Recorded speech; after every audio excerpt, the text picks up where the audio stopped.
हमारी मांग ये है कि पुष्पेंद्र यादव और शिवानी यादव को इंसाफ मिले। जो दरोगा है उसके खिलाफ एफआईआर की जाए, उसे फांसी की सज़ा मिले। उसकी पत्नी ने बोला था अगर हमारे पति का इंसाफ नहीं मिला तो हम आत्महत्या कर लेंगे। फिर भी मुकदमा दर्ज करके और जिसने इनकाउंटर किया उसको दोषी करार किया जाए, लेकिन कोई कुछ नहीं।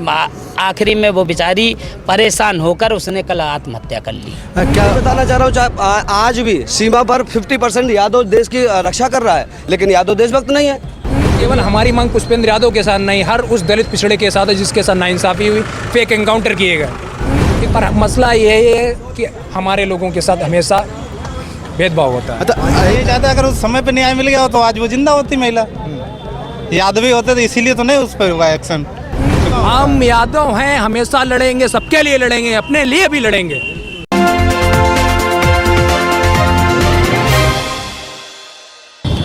पुष्पेंद्र यादव एनकाउंटर का मामला, उसकी पत्नी ने खुदकुशी कर ली।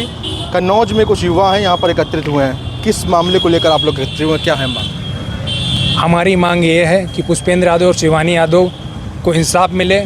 जो दरोगा है उसके खिलाफ एफआईआर की जाए, उसे फांसी की सज़ा मिले और आर्थिक सहयोग भी मिले। जितना आर्थिक सहयोग कानपुर की घटना पर मिला, कानपुर की घटना पर 20 लाख 50 लाख ज़मीन भी दी गई। एक ही घटना नहीं, चाहे बलवंत सिंह का मसला हो या दूसरे मसले हों, अगर पिछड़े वर्ग का होगा तो उसके साथ आर्थिक सहयोग में भी ज्यादती होगी। इंसाफ में एफआईआर तक नहीं होती। चाहे हाथरस की बात ले लीजिए, चाहे पुष्पेंद्र यादव झांसी की कांड बात की ले लीजिए, ना जाने कितने फर्जी एनकाउंटर हो गए पिछड़ों और दलितों के। क्या केवल पिछड़े और दलित ही एनकाउंटर के लिए बने? अच्छा, आपको ऐसा क्यों लगता है कि एनकाउंटर जो था वो फर्जी था? क्या है साक्षात? नहीं, साक्षात दिया। अब पूरा प्रशासन और पूरा प्रदेश जान रहा है जो पुष्पेंद्र यादव कोई ऐसा बड़ा व्यापारी भी नहीं था और फर्जी इनकाउंटर इतना, उसके ऊपर एक भी आपराधिक मुकदमा नहीं थे। आप भी जानते हो, मीडिया कर्मी जानते हो, पुलिस प्रशासन पूरा प्रदेश जान रहा, उसके ऊपर एक भी फर्जी मुकदमा या कोई भी मुकदमे ऐसे आपराधिक मुकदमे नहीं थे। अगर किसी जात के पीछे मतलब सुशासी जात, मतलब जो इंस्पेक्टर जिन्हें इनकाउंटर किया वो ठाकुर था, मतलब ये यादव थे, मतलब उन्हें कोई अपराध नहीं था। वो अपना व्यापार कर रहा था, पैसा पैदा कर रहा था। कहीं कोई दिक्कत आई, कोई बात हुई तो इतना वो तो अगर कहीं पे उसे दिक्कत या कोई फर्जी काम कर रहा था या कोई भी फर्जी काम कर रहा है तो आप उसके लिए कोर्ट है, कोर्ट उसको सजा देती है। आप इनकाउंटर कर दिया, चलो इनकाउंटर कर दिया, कोई दिक्कत नहीं। आपने कोई मतलब सुनवाई सरकार ने ना की ना कोई ना। फिर भी उसकी पत्नी ने बोला था अगर हमारे पति का इंसाफ नहीं मिला तो हम आत्महत्या कर लेंगे।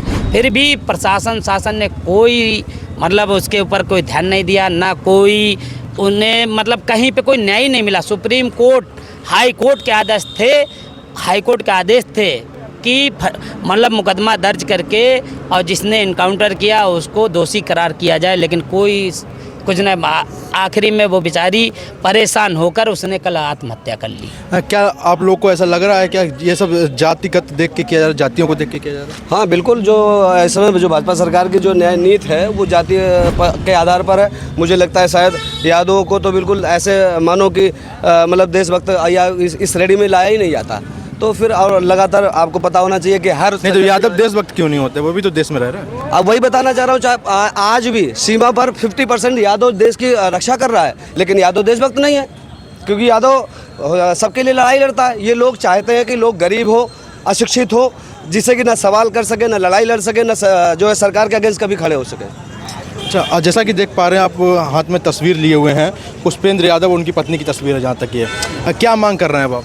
हमारी मांग यही है कि जो धर्मेंद्र सिंह चौहान है उनके नाम एफआईआर हो, एफआईआर के बाद उनके परिवार का आर्थिक सहयोग हो। और केवल हमारी मांग पुष्पेंद्र यादव के साथ नहीं, हर उस दलित पिछड़े के साथ है जिसके साथ नाइंसाफ़ी हुई, फेक एनकाउंटर किए गए। इतने दिनों उसने इंसाफ की मांग की पर कोई नहीं। अगर हम इंसाफ की मांग करते हैं तो कह देते हैं कि ये तो यादव है। यादव इंसान नहीं होते क्या? यादव चाहे सेना की बात हो, चाहे देशभक्ति की बात हो, हर चीज़ में हम लोगों की आवाज़ उठाते हैं, देश के काम आते हैं, किसी भी चीज़ की ज़रूरत हो। पर अगर हम इंसाफ की बात करते हैं, अपने हमारे समाज की बात करते हैं तो हम जातिवादी, हम पिछड़े की बात करते हैं, हम दलित की बात करते हैं, सबके इंसाफ की बात करते हैं। पर मसला ये है कि हमारे लोगों के साथ हमेशा भेदभाव होता है। अच्छा, अहिर रेजिमेंट की बात उठती आई है लेकिन अभी तक उस पर कुछ हो नहीं पाया। अहिर रेजिमेंट को कैसे देखते हैं? हम लोग अहिर रेजिमेंट आप खुद दे रहे, सेना में चाहे वो आर्मी में हो, चाहे वो सीआरपीएफ में हो, चाहे मतलब कोई सेना विभाग, चाहे पुलिस में हो, सबसे ज़्यादा आप देख लोगे विभाग में यादव मिलेगा, सेना में सबसे ज़्यादा यादव मिलेगा। और सबसे ज़्यादा देश की रक्षा, चाहे कोई लड़ाई आप देख लीजिए, चाहे कारगिल लड़ाई हो में सबसे ज़्यादा यादव शहीद हुए। तो हम लोग इसीलिए आहिर रेजिमेंट की आवाज़ उठा रहे हैं, लेकिन शासन प्रशासन कोई हम लोगों की तरफ कोई ध्यान नहीं दे रहा। बिल्कुल आप देख लिए राहुल गांधी वाली, आप देख लीजिए राहुल गांधी जी, जिनके पिताजी चाहे वो माता जी, कोई भी मतलब उनके बाबा हों, कोई भी हो, पूरे सब शहीद हुए, देश के लिए शहीद हुए। आज क्या प्रसाद, आज उनके लिए क्या किया? आज उनकी सदस्यता रद्द कर दी, आज उनका बंगला छीन लिया। मतलब इतने एक मानहानि, क्या मानहानि के लिए तमाम ऐसे नेता हैं। ओवैसी ले लीजिए, किसी नेता के लिए, प्रज्ञा ठाकुर ले लीजिए, कितने अब मतलब ऐसे भाषण देती हैं, उनके मान कोई दावा नहीं। तो इसलिए हम लोग एक न्याय मांग रहे हैं, चाहे वो दलित हो, चाहे पिछड़ा हो, चाहे अगड़े हो, हम सबके साथ खड़े हैं। समाजवादी पार्टी मतलब समाजवादी हर समाज के लिए खड़ी है। नहीं तो अखिलेश यादव का नाम तो नहीं जुड़ रहा है इस मामले से? नहीं, वो भी यादव थे, वो भी यादव। नहीं, अखिलेश यादव जी पूरी तरीके, चाहे पुष्पेंद्र यादव की घटना हो, चाहे किसी की घटना हो, हर घटना में अखिलेश जी यादव केवल मतलब शामिल हुए हैं और सबकी आवाज़ उठाई अखिलेश जी ने। चाहे दलित हो, चाहे मुस्लिम हो, चाहे अगड़ा हो, चाहे पिछड़ा, किसी के लिए उन्हें कभी भेदभाव, समाजवादी पार्टी में कभी भेदभाव रहा ही नहीं है। नेताजी रहे, नेताजी ने भी हमेशा हर वर्ग का साथ दिया, चाहे कोई भी हो, हर चीज़ के लेके उन्होंने साथ दिया है। हम लोग यही माननीय मुख्यमंत्री जी से कर रहे हैं, प्रधानमंत्री जी से निवेदन कर रहे हैं कि आप देश के प्रधानमंत्री हैं, आप उत्तर प्रदेश के मुख्यमंत्री हैं, मतलब आप सबका सम्मान करिए। और जो भी, चाहे अगड़ा हो, चाहे पिछड़ा हो, चाहे यादव हो, चाहे मुस्लिम हो, चाहे ठाकुर हो, चाहे ब्राह्मण हो, चाहे कोई जात हो, आप सबकी मदद, एक समान मदद करिए, हमारे एक समान निष्पक्षता। क्या आपको ऐसा लगता है कि पुष्पेंद्र यादव, अखिलेश यादव जो चीज़ जुड़ी हुई है पीछे, उसका असर देखने को मिला? क्या आपको ऐसा लगता है? बिल्कुल बिल्कुल वही असर तो देखने को तो मिल ही रहा है। अगर असर ना मिल रहा तो आज महिला वो जिंदा होती, अगर उसको न्याय मिल गया होता। नहीं, क्या कहना क्या चाहते हैं? कहना ये चाहते हैं अगर उस समय पे न्याय मिल गया हो तो आज वो जिंदा होती महिला। यादवी होते तो इसीलिए तो नहीं उस पर हुआ एक्शन, क्योंकि वो ठाकुर था जिसने मारा था पुष्पेंद्र यादव को। अन्य केसों में कार्रवाई कर दी तुरंत, बाकी सबको न्याय तुरंत मिल जाता है, बाकी यादव की वजह से उसको न्याय नहीं मिल पाया। नहीं तो प्रदेश में यादव रह नहीं पा रहे क्या प्रदेश में? नहीं रहे न्याय नहीं मिल रहा रहेंगे। यादव देख के उसको ठुकरा देते हैं, साइड में करते, वोट टाइम यादव हो जाता है। लोहिया की मूर्ति के नीचे खड़े हैं। राम मनोहर लोहिया जी क्या कहते थे? सबका साथ, सबका जाति, सबका धर्म, सबका आधार, सबकी हिस्सेदारी, सबके साथ न्याय, सबका साथ सबका विकास, तब होगा। न्याय कहाँ रखा है आज? भेदभाव। हम यादव हैं, हमेशा लड़ेंगे, सबके लिए लड़ेंगे, अपने लिए भी लड़ेंगे और हमेशा रहेंगे। आज भी हैं, कल भी हैं, परसों भी रहेंगे। चाहे यादव अगड़ा भी है, यादव पिछड़ा भी है, यादव शूद्र भी है। यादव हर समाज में अपनी मांग रखता है, हर समाज के लिए समाज से जुड़ता है, हर समाज की आवाज़ उठाता है। शूद्र से याद आया, शूद्र की लड़ाई भी अभी बीच में चली थी। शूद्र कैसा क्यों? शूद्र की लड़ाई तो ये भाजपा ने जो वर्ण व्यवस्था का थोड़ा और जाति का उतार चढ़ाव बढ़ा दिया है।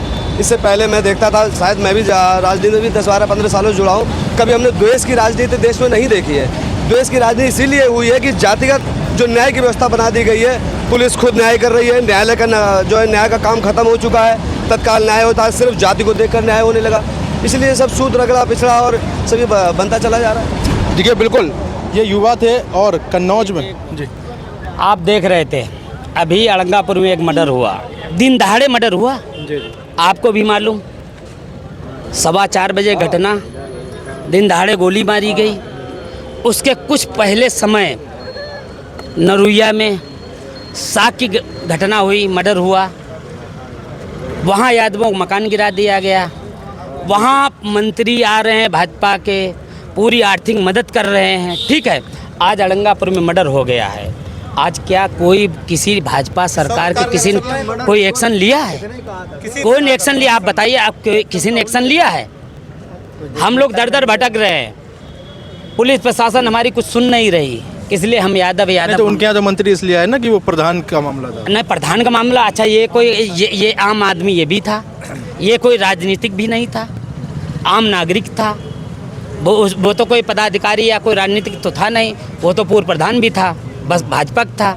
ये तो आम आदमी थे, ये कोई पार्टी की उनकी कोई सदस्यता ना, उनकी कोई समाजवादी पार्टी सदस्यता है, उसने क्या न्याय मिला आप बताइए।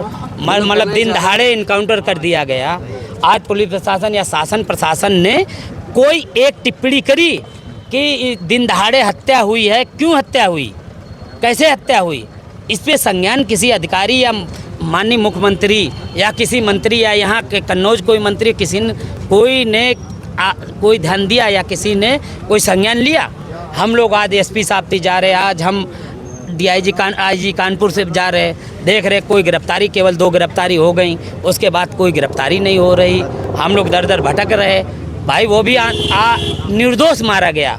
वो जयपुर में नौकरी करता था, उसकी कोई गलती भी नहीं थी। वो एक दिन पहले वो आया था कन्नौज, और आया दिन दहाड़े आत्महत्या, 7 तारीख को होली के त्यौहार वाले दिन दहाड़े हत्या कर दी गई। बताओ हम लोग कैसे रहें यहाँ कन्नौज।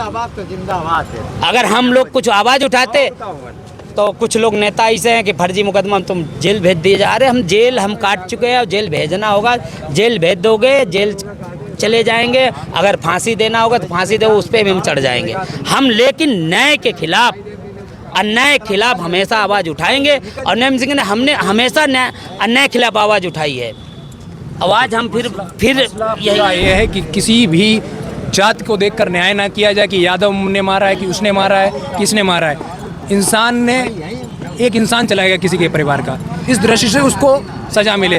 307 में मुकदमा दर्ज हो, सारे अपराधी जेल जाएं, चाहे कन्नौज की घटना हो चाहे झांसी की घटना हो। और मसला केवल यहीं पर नहीं है। आपने पूछा शूद्र ओबीसी वर्ग शूद्र नहीं है।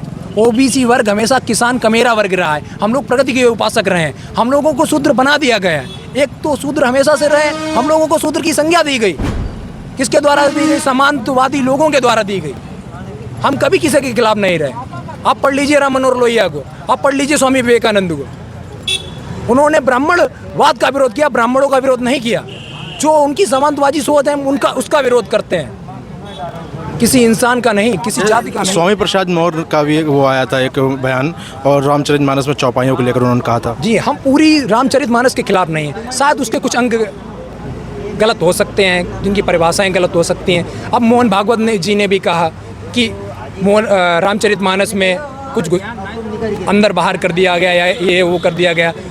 जातियाँ किसने बनाई, ये मोहन भागवत ने खुद कहा किसने बनाई, वो आपको भी पता है किसने बनाई। यही बात स्वामी प्रसाद मौर्य ने कही। लोग मोहन भागवत का नाम नहीं लेते हैं, पर स्वामी प्रसाद मौर्य गलत है, पर मोहन भागवत गलत नहीं है। हम मोहन भागवत का भी सम्मान करते हैं और स्वामी प्रसाद मौर्य का भी सम्मान करते हैं। लोकतंत्र में सबको अधिकार है अपने विचार व्यक्त करने का, पर संविधान के अंतर्गत रहते हुए विचार व्यक्त कीजिए। धन्यवाद।